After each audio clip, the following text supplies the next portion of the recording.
किसी का क्या कोई प्रश्न है? हाँ, किसी का कोई प्रश्न है, कोई डाउट है, पूछना चाहते हैं तो पूछ सकते हैं, हम बात करेंगे। हम्म।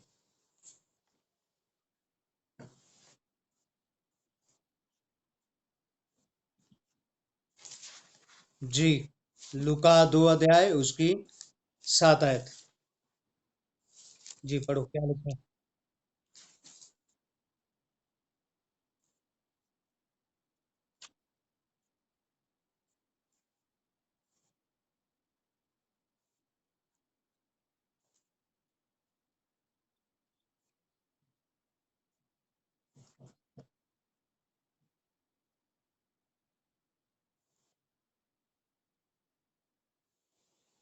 ओके।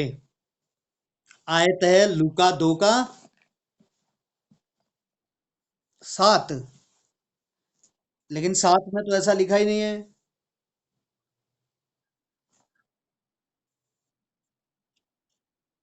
हाँ, फिर मैं वही कहता, 2 का 7 में तो ये लिखा ही नहीं है, 3 का 7 में लिखा है।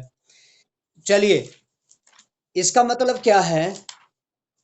यदि आप लोगों को मालूम हो तो माइक बंद करो बेटा, माइक बंद करो, डिस्टरबेशन हो रहा है। ओके, प्रश्न पूछ के माइक तुरंत बंद कर दिया करो।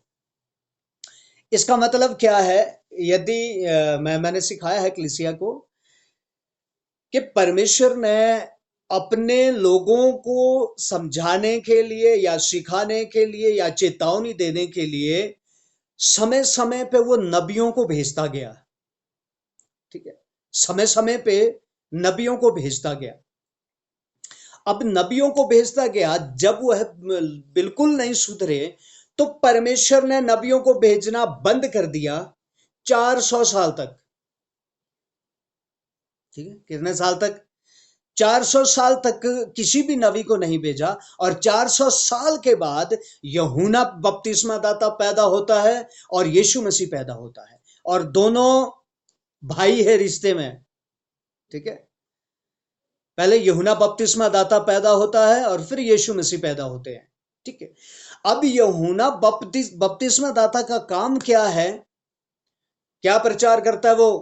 टेढ़े मेढ़े रास्तों को सीधा करो। उसका प्रचार पहले सुनो। क्या क्या कहता है? टेढ़े मेढ़े रास्तों को सीधा करो, नहीं तो परमेश्वर का दंड तुम पे आएगा। ठीक है, किसका दंड आएगा? परमेश्वर का दंड तुम पर आएगा। तो परमेश्वर का दंड आएगा मतलब क्या है? वह लोग अब देखो, उन इसराइलियों ने, उन यहूदियों ने नबियों की बात नहीं मानी, किसी भी परमेश्वर के भविष्यवक्ताओं की बात नहीं मानी। अब डर गए, जब यूहन्ना प्रचार कर रहा है, अब डर गए। अब क्या कर रहे हैं वो? यूहन्ना क्या बोलता? आओ मन फिराओ का बपतिस्मा ले लो, है ना, अपने पापों से मन फिरा लो। ठीक है, मन फिराओ का बपतिस्मा के लिए। अब ये लोग आ क्यों रहे? अब देखना, मैं मैं फिर से कहता हूं, जो यूहन्ना बपतिस्मा दाता है वह परमेश्वर की आत्मा से भरपूर है। वह परमेश्वर के लिए अलग किया हुआ व्यक्ति है, उसको परमेश्वर ने चुना हुआ है। क्योंकि उसका बाप जो जकरिया था, उसकी मां है, वह बांझ थी। तो जकरिया को परमेश्वर ने कहा, जकरिया कौन था? याजक। इसीलिए जकरिया को परमेश्वर ने कहा कि मैं तुझे पुत्र दूंगा, लेकिन वो मेरा दिया हुआ होगा। अब ये लोग आ क्यों रहे हैं? ये स्वर्ग पाने के लिए नहीं आ रहे। ठीक है, ध्यान रखे, ये जो मन फिराव का बपतिस्मा लेने के लिए आ रहे हैं ना यूहन्ना बपतिस्मा दाता के सामने, वो मन फिराने के लिए नहीं आ रहे, बल्कि किस लिए आ रहे हैं? कि हम सजा से बच जाएं बस। क्या पता यूहन्ना बपतिस्मा दाता सही कह रहा हो, आओ मन फिराव का बपतिस्मा ले ले। इसीलिए उनको क्या कहता है? हे सांप के बच्चों, तुम मन फिराकर परमेश्वर के पास नहीं आ रहे, बल्कि तुम किस लिए आ रहे हैं? परमेश्वर की सजा से बचने के लिए आ रहे हैं। इसीलिए वो उनको क्या कहता है, हे सांप के बच्चों। और अब जो आए, फिर ध्यान दो, कहां से पता चलता है हमें कि वो सिर्फ सजा से मुक्ति पाने के लिए आ रहे हैं? मालूम कहां से पता चलता है?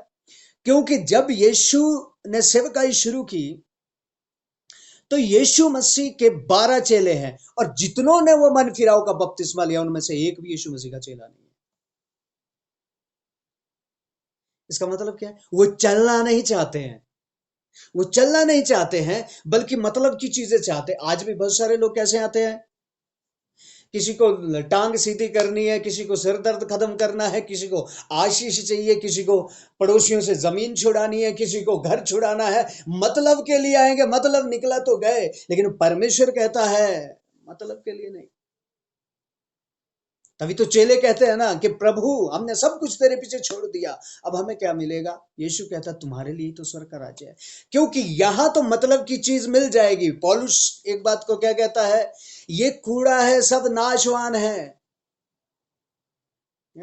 ये क्या है? ये सारा नाशवान है। अभी तो इकट्ठा कर लो, प्रार्थना कर करके इकट्ठा कर लो, लेकिन एक दिन ये भी नाश, तू भी नाश, सब नाश हो जाएंगे। यदि अनंत जीवन के लिए कुछ पाया नहीं है ना, अनंत जीवन प्रभु से पाया नहीं है ना, तो ये सब कुछ व्यर्थ है, इसका कोई मतलब नहीं है। इसी तरह से आज भी बहुत सारे लोग आते हैं प्रभु के सामने, और वो थोड़ी सी समस्या देख के भाग जाते हैं, क्योंकि उनको प्रभु के बारे में समझ नहीं आया, उनको सत्य पता नहीं चला। वो तो चले इसलिए थे मेरी बीमारी ठीक हो जाए, मेरे घर की स्थिति ठीक हो जाए, मेरे खाना वाना अच्छा चला रहे घर में, ठीक है, सब कुछ सारा अच्छा होता रहे, बस अच्छा होने के लिए आए थे। लेकिन 12 चेले अच्छा होने के लिए नहीं आए थे, वो सिर्फ काय के लिए आए थे, प्रभु हम तेरे चेले बनेंगे, जैसा तूने किया वैसा हम करेंगे, हमने भी स्वर्ग में जाना है। हालेलुया। समझ आ रहा है? राइट। परमेश्वर का धन्यवाद हो। इसीलिए उनको क्या कहता है वो, हे सांप के बच्चों, क्योंकि मैं तुम्हारी चाल को जानता हूं। है ना? क्या जानता हूं? तुम्हारे मन में क्या चल रहा है वह सब मैं जानता हूं। इसीलिए तुम मन फिराने के लिए बपतिस्मा नहीं ले रहे, लेकिन इसलिए ले रहे हैं ताकि सजा से बच जाओ। ओके, समझ आ गया बेटा? कुमकुम, राइट। ओके, प्रभु का धन्यवाद। हालेलुया। और किसी का कोई प्रश्न है?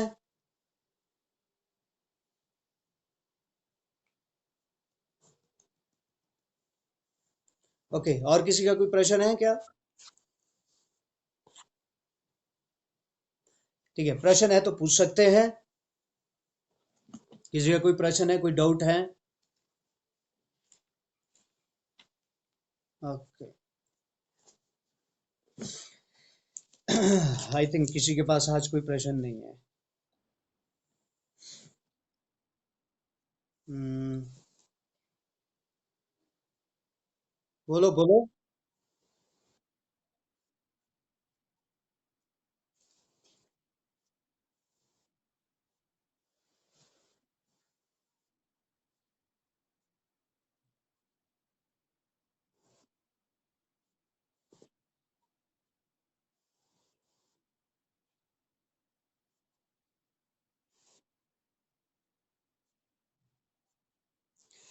बेटा, वैसे मैंने वंशावली सिखाई है, ठीक है, यीशु मसीह की वंशावली, द जेनेalogy ऑफ क्राइस्ट।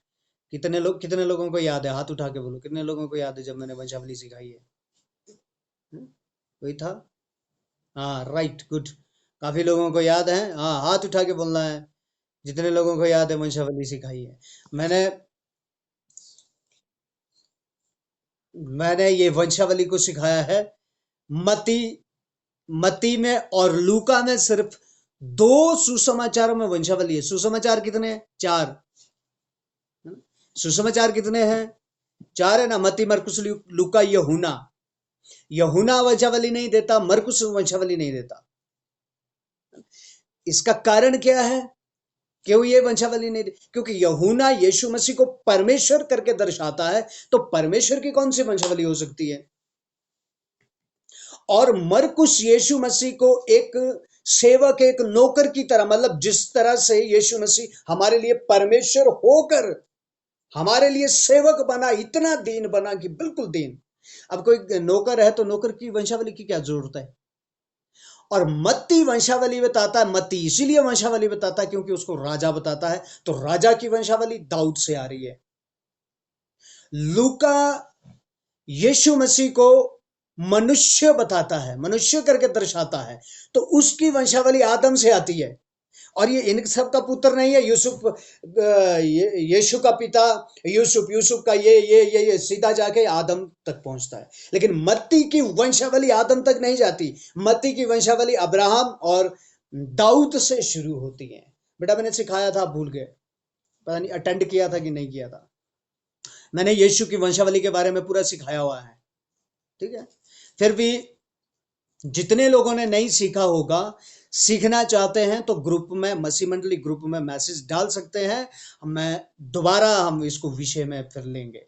ये अच्छा विषय है यीशु मसीह की वंशावली, क्योंकि शायद हो सकता है काफी लोगों ने नहीं सीखा है इस विषय को, ठीक है, राइट। ओके, कोई प्रश्न नहीं है किसी का? जी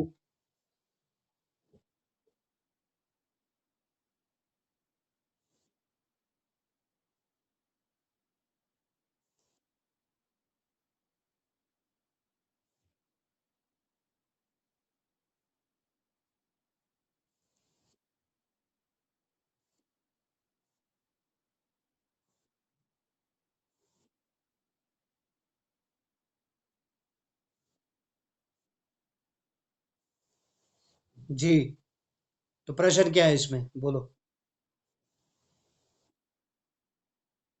देखिए देखिए देखिए, अब मेरी बात सुनिए।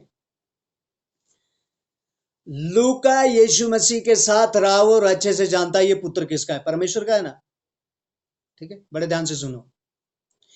वो 100% जानता है कि परमेश्वर का पुत्र है वो, क्योंकि लूका किसके साथ रहा है? यीशु मसीह के साथ रहा है ना। तो यीशु मसीह एक्चुअली पुत्र किसका है? परमेश्वर का ही है ना। मनुष्य का तो पुत्र है नहीं है वो। लेकिन पवित्र आत्मा उसे अगुवाई दे। मैं फिर कह रहा हूं, दो व्यक्तित्व हम देख सकते हैं यीशु मसीह के। नंबर एक, 100% ह्यूमन बीइंग, मतलब 100% वह मनुष्य है, 100% वह परमेश्वर है, राइट। उद्धार परमेश्वर कर सकता है, मनुष्य नहीं कर सकता। मनुष्य को भूख लगती है, प्यास लगती है, दर्द होता है, थकता है, नींद आती है, ये सब कुछ भी यीशु मसीह को होता था। यानी कि वो परमेश्वर होते हुए भी हमारे लिए 100% मनुष्य का जीवन जिया। मैं कल की क्लास में शायद आपको बता रहा था, यीशु मसीह यूसुफ के घर में पैदा हुआ ना। यूसुफ क्या काम करता है? कारपेंटर। यूसुफ कौन है? कारपेंटर। और आज फिर मैं रिपीट करना पड़ रहा है मुझे, आज की तरह पहले उस समय कंस्ट्रक्शन नहीं होती थी, इस बिल्डिंग में काम करो, उस बिल्डिंग में काम करो। पहले तो छोटे छोटे गांव होते थे, सिर्फ बनाए क्या जाते थे? खटिया, टेबल, ठीक है। और दूध लगाने के लिए जो अब तो खरीद के मिलती है ना, पहले हाथ से वो चीजें बनाते थे मिस्त्री। हल, जुआ, ये चीजें, ये काम थे मिस्त्रियों के, ठीक है। बहुत कोई अमीर है तो कोई दरवाजे दरवाजे वो भी सीधे लगा देते थे। तो उस समय काम ढूंढने जाना पड़ता था। यीशु मसीह और यूसुफ दोनों क्या जाते थे? काम ढूंढने। यदि आज काम मिला कहीं तो थोड़ा खाना घर में आएगा, नहीं मिला तो भूखे सोएगा। अब वो परमेश्वर है कि वो तो जैसे ही उसने यूसुफ के घर में जन्म लिया, वो तो उस घर को अनाज से भर सकता है। भर सकता है कि नहीं भर सकता है? हालेलुया।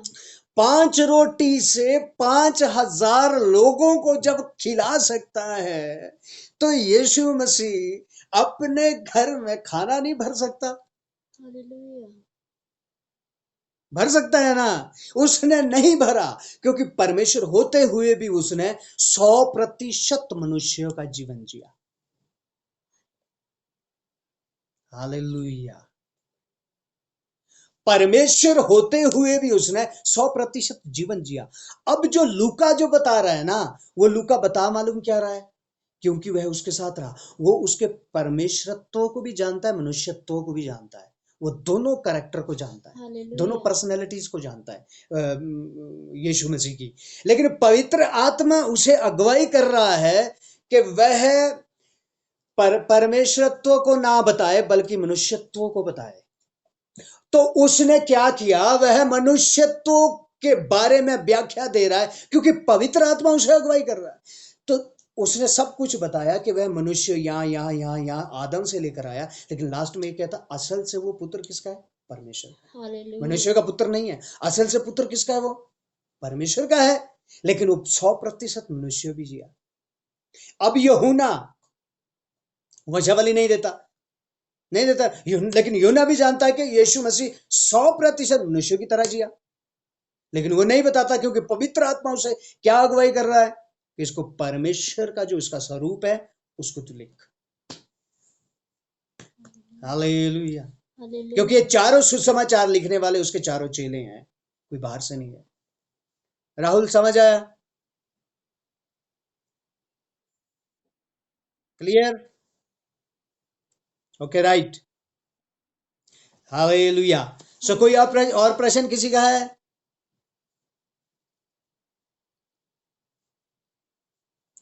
जो पिछले समय में हमने कुछ विषयों को सीखा उनसे पूछ सकते हैं। आप बाइबल पढ़ते हैं, रोज पढ़ते हैं कि नहीं पढ़ते हैं? यदि पढ़ते हैं तो जरूर प्रश्न आना चाहिए कहीं से। आप लोगों का कोई प्रश्न है तो पूछ सकते हैं, क्योंकि मैं यही चाह रहा हूं कि कुछ दिन हम थोड़ी प्रश्नों पे बात करें, उसके बाद हम अगला विषय शुरू करेंगे।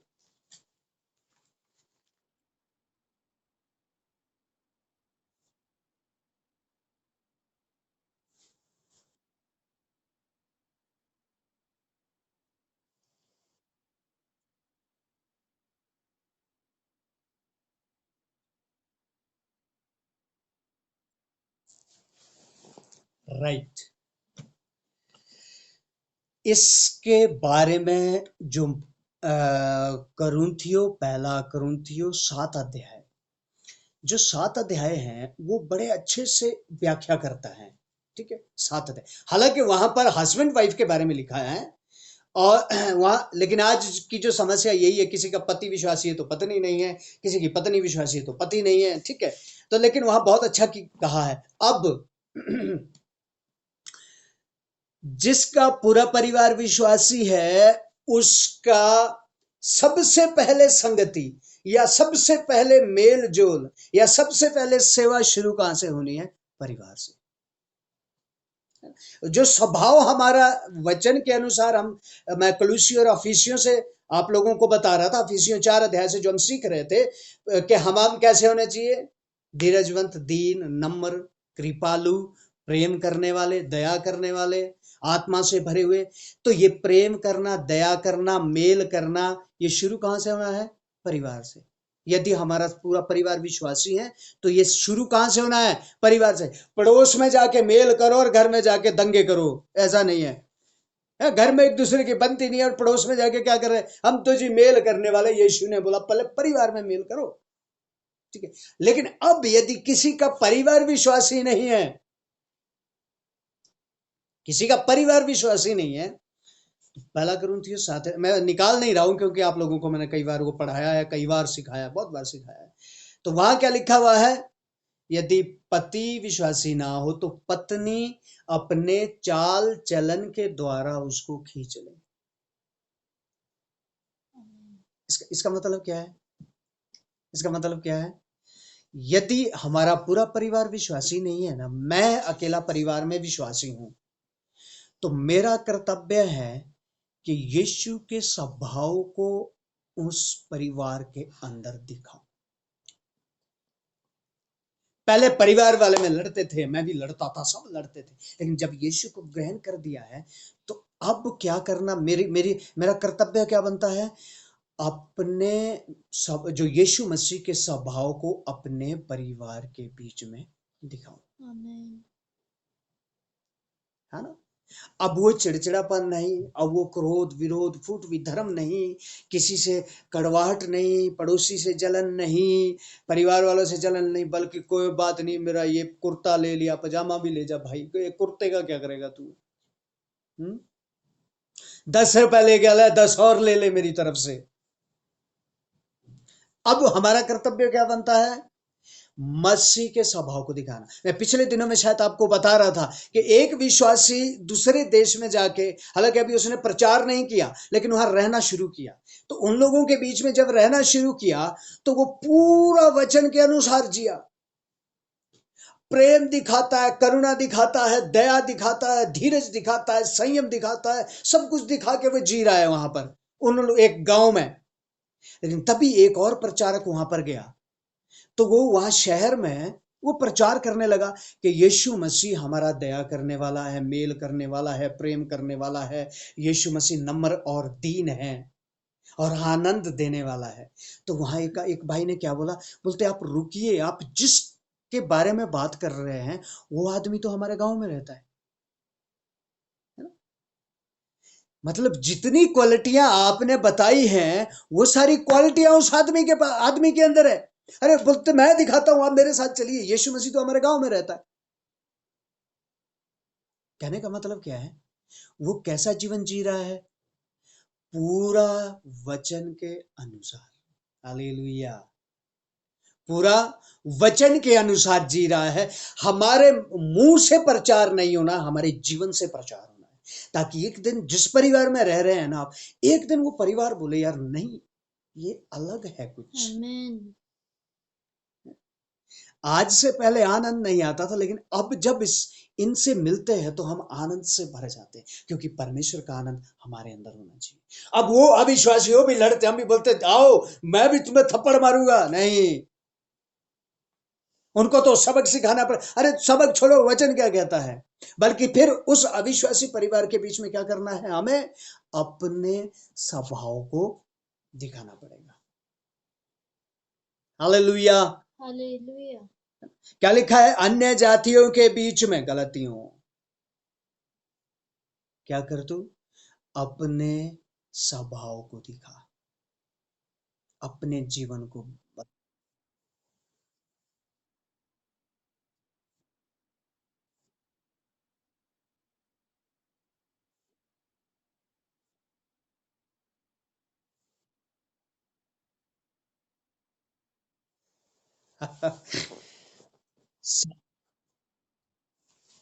सुनिए, सामने वाला शांति का स्वभाव क्यों नहीं देखना चाहेगा? है? वो तो देखना चाहेगा ना। आप शांत रहेंगे तो उनको, सामने वाले को क्या फर्क? अब वो लड़ते हैं तो उसका दंड तो उन्हें मिलेगा ना। मैं फिर दाऊद की थोड़ी सी कहानी में, फिर दाऊद के बारे में बता रहा हूं। मैं अभी बताया था उस दिन भी मैंने। शाऊल राजा दाऊद को मारने के लिए चला है। कभी दाऊद को जंगल में छुपना पड़ता है, कभी गुफाओं में छुपना पड़ता है, कभी इधर भागना पड़ता है, कभी इधर भागना पड़ा। कई बार कितने दिनों दिनों तक भूखा रहना पड़ता है। किसकी वजह से? शाऊल की वजह से। लेकिन जब परमेश्वर को तरस आया, परमेश्वर ने दाऊद का धीरज देखा। लेकिन अब फिर परमेश्वर ने दाऊद का धीरज इसलिए देखा क्योंकि फिर भी दाऊद के मन में शाऊल के लिए कड़वाहट नहीं आई, क्योंकि यहोवा परमेश्वर मन को जांचता है ना। फिर भी दाऊद के मन में शाऊल के प्रति कड़वाहट नहीं आई। एक दिन परमेश्वर ने कहा, हे दाऊद, मैं तेरे मन को जान। इसीलिए तो दाऊद के लिए क्या बोलता है? तू मेरे दिल का टुकड़ा है। ये बहुत बड़ी बात है। क्या बोलता है? दिल का टुकड़ा है। तू कड़वाहट भरता ही नहीं किसी के लिए अपने मन में, और मैं भी नहीं भरता। हालेलुया। अब क्या बोलता है कि मुझे तुझ पर तरस आया है, इसलिए अब मैं क्या करता हूं, आज मैं शाऊल को तेरे हाथ में कर देता हूं, इसने बहुत तंग किया तुझे, मार इसको। दाऊद क्या बोलता है? नहीं प्रभु, मैं ऐसा काम कभी नहीं करूंगा, क्योंकि ये क्या है? परमेश्वर का चुना हुआ भक्त है। 2 बार परमेश्वर ने कह दिया कि तू मार इसको, मैं तेरे ऊपर पाप नहीं आने दूंगा, मार दे, मैं बोल रहा हूं तुझे। लेकिन फिर भी उसने नहीं मारा। जी आज हमारे को बोलते मार दे, हम तो नया नया चाकू खरीद के ले आएंगे बाजार से, है? हम तो पहले ही बैठे हैं मारने के लिए तैयार। है? कहने का मतलब क्या है? इसका मतलब क्या है? परमेश्वर चेक कर रहा है कि आपके अंदर अभी भी कड़वाहट है या नहीं। हालेलुया। क्या अभी भी आपके अंदर कड़वाहट भरती है या नहीं है? जिस दिन आपके अंदर की कड़वाहट उस आदमी के प्रति गुस्सा क्रोध खत्म हो जाएगा ना, उस दिन परमेश्वर उस आदमी को ही बदल देगा। आमीन। हालेलुया। समझ आ रहा है? हालेलुया। प्रभु के लोगों, आज का समय हमारा यहीं खत्म हो गया है, 2 मिनट बचे हैं। प्रभु आप सब लोगों को बहुत आशीष दे इस वचन के द्वारा। और फिर से आप लोगों का कोई प्रश्न हो तो हम कल प्रश्नों पे जाएंगे, नहीं तो फिर हम विषय शुरू करेंगे। मैं चाह रहा हूं कि कुछ दिन हम बात करें प्रश्नों पे। एकदम से एक विषय खत्म होने के बाद मैं डायरेक्ट दूसरा विषय शुरू नहीं करना चाहूंगा, क्योंकि भूल जाएंगे। तो अभी 1-2 दिन और मैं चाहूंगा कि आपके पास जो प्रश्न डाउट है उसको क्लियर। कुछ लोग हैं जो अभी शायद बोल भी नहीं पा रहे हैं, जो हमारे ट्यूब से भी कुछ लोग जुड़े हैं, बोलना चाहते हैं, डाउट बोलते नहीं है, चुपचाप बैठे रहते हैं। बोलो, क्या है पूछो, ताकि हम वचन के द्वारा बात करेंगे उसमें। हालेलुया। आइए हम अपनी आंखों को बंद करें और अपने जीवन को प्रभु के सामने दे। और प्रभु के दास हमारे बीच में जुड़े हुए हैं, पास्टर मनोहर, मैं विनती करूंगा प्लीज हमारे लिए प्रार्थना करें।